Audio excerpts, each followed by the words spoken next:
Hey guys, welcome back with me again in this channel. On today's tutorial, I'm going to show you how you can add a link to a Snapchat story. So you can start by opening these Snapchat apps on your phone and then go to your profile. So click on your profile at the top left corner. Then choose to add to my story. So click on this. Then select a photo or videos that you want to add into the story. For example, I'm going to use this video.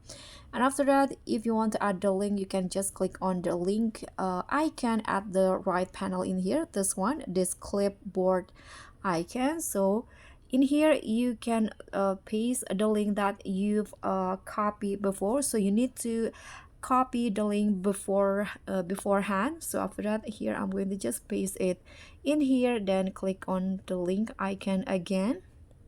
Sorry, let's try again.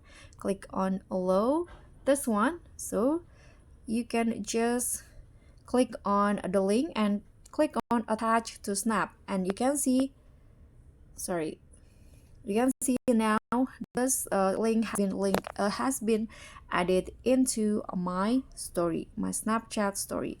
And that's pretty much all. Thank you so much for watching. Don't forget to like, comment, and subscribe. Also click on the thanks. Bye.